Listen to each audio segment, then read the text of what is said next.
Clasifican a Juárez como foco rojo en contagio de COVID-19. Listo hospital móvil para atención de pacientes de coronavirus. Llaman a intensificar uso de cubrebocas en el estado.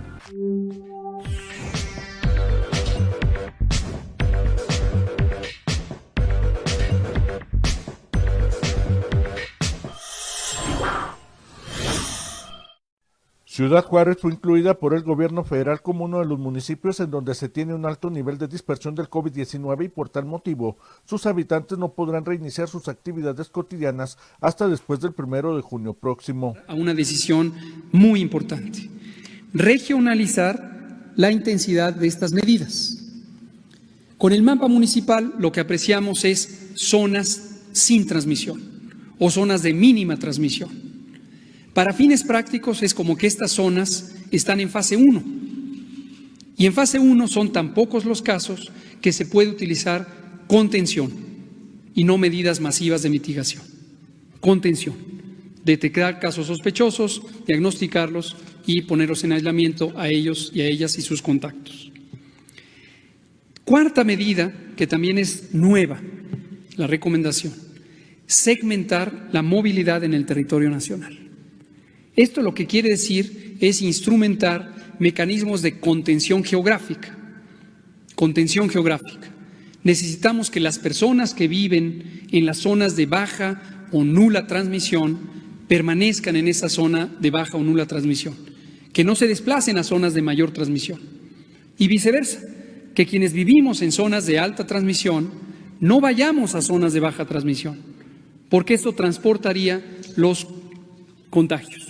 Ya no solo visualizar los municipios afectados, sino los municipios en los que se va a levantar las medidas de mitigación el 17 de mayo, y son los que están en verde. Todas las zonas verdes van a poder regresar a la normalidad el 17 de mayo. Esto incluirá la actividad escolar, se recuperará la actividad escolar en esos municipios. Los municipios en amarillo son aquellos municipios que están colindantes geográficamente con las zonas de alta transmisión y obviamente los que están en rojo son las zonas de alta transmisión. En estos otros tendrán que esperar hasta el 1 de junio y respecto a actividad escolar que acabo de mencionar, obviamente también esto tiene que ser puesto a disposición de la autoridad escolar del país, que es el titular de la Secretaría de Educación Pública y el Consejo Educativo Nacional, tal como lo hicimos al inicio cuando se implantaron las medidas y justamente la suspensión de las escuelas fue la primera medida que se logró. El gobierno municipal concluyó con el equipamiento del hospital móvil que se habilitó en la explanada de la Unidad Administrativa Benito Juárez para la atención de los empleados municipales contagiados por COVID-19. Desechable, después va el overol, gorro, gogles, un respirador N95, una careta, botas, dobles guantes para el uso, para la actividad dentro de este hospital. ¿Qué áreas hay dentro de este hospital? ¿Cómo se divide? Como ingresamos es el área de triage. Esta área de triage va a tener un área de sanitización. Es una de las áreas claves para poder identificar al paciente que va a requerir un internamiento. Lo va a estar realizando un médico y una enfermera preparados ambos para la atención y la definición de síntomas de COVID. Se le toma, tiene que llenar una serie de protocolos de definición operacional, así como la toma de oximetría para definir si el ingreso, ya sea para el área de triage directo o para el área de hospitalización.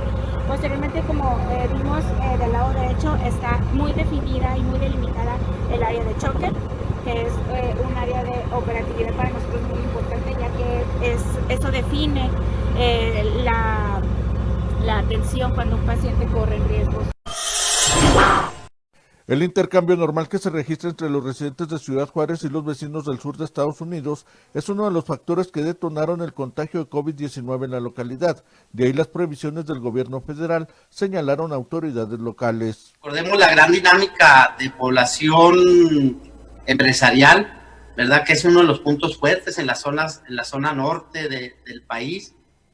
Y recordemos que al inicio de la pandemia, precisamente lo que nosotros monitoreábamos era todos aquellos empresarios, ¿verdad?, que podían estar en diferentes países del mundo por cuestiones laborales y que llegaban a nuestro país, y eso era lo que buscaban, ¿no? Entonces, y aparte la conexión con Estados Unidos, ¿verdad? Sabemos que es otro de los factores importantes para nosotros, el intercambio dinámico de población, donde podemos, pues al inicio esa parte se daba más fuerte. Sabemos ahorita que ya hay una restricción también para el paso fronterizo, entonces por eso son aspectos que se toman en cuenta y se comentan desde el nivel federal.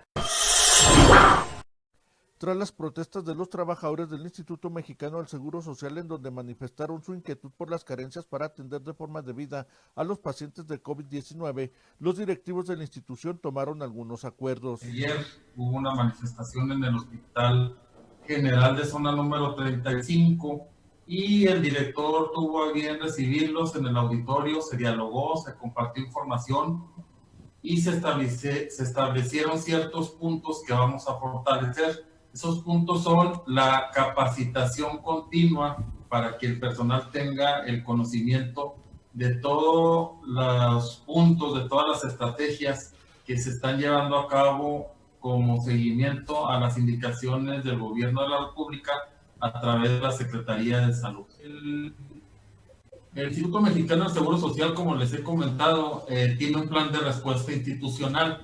En este momento no tenemos saturación. Contamos, recuerden ustedes, con 3 hospitales para la atención de esta contingencia que están debidamente preparados y estructurados con el establecimiento de rutas críticas, de lo que llamamos un triage ordinario para la atención ordinaria de nuestros pacientes y el establecimiento del triage respiratorio.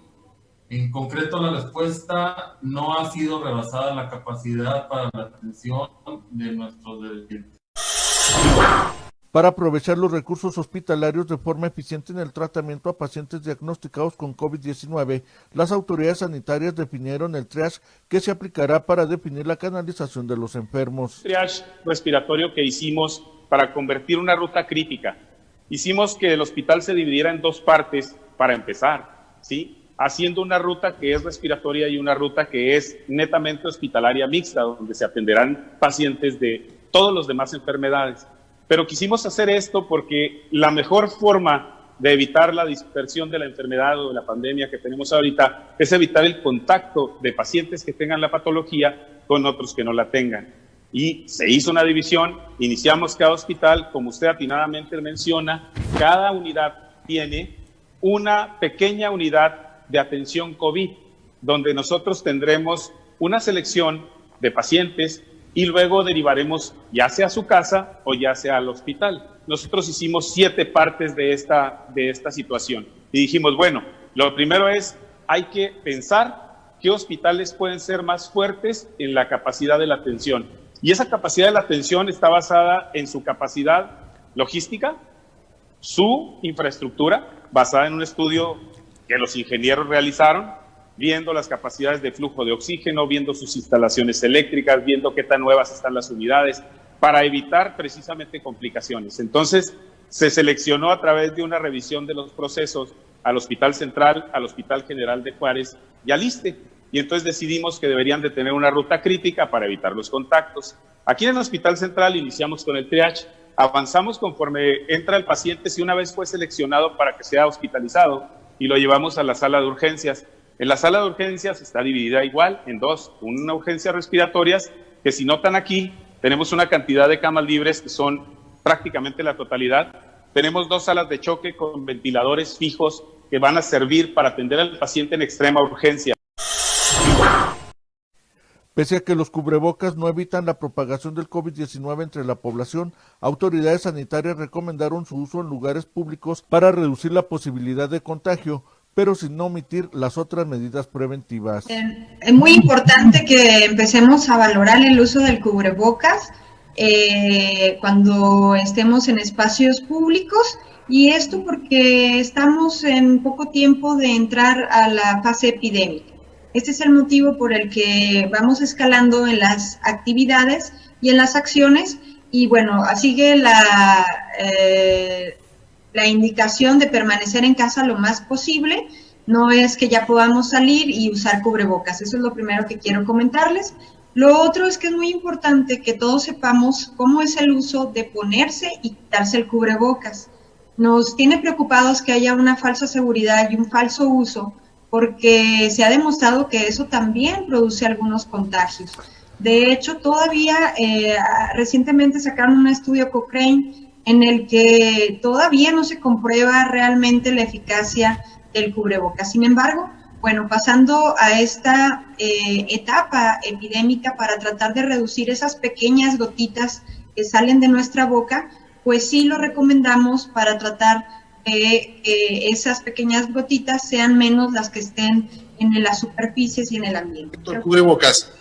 Bueno, el cubrebocas, poco a poco estamos empezando a invitar a las personas a acostumbrarse a utilizarlo, como dijo la doctora Ruiz. Y en este sentido es muy importante que si usted va a portar cubrebocas, pues yo también lo haga, puesto que en ese sentido, tanto las gotas de saliva microscópicas e invisibles que usted y yo lanzamos, ninguno de los dos las intercambiamos, no nos contagiamos, no nos llegan a los ojos. Si una de las dos personas que están interactuando no trae cubrebocas, pues es suficiente como para que estas gotas viajen a las conjuntivas del que sí tiene cubrebocas, pero no tiene los ojos cubiertos y se pudiera contagiar.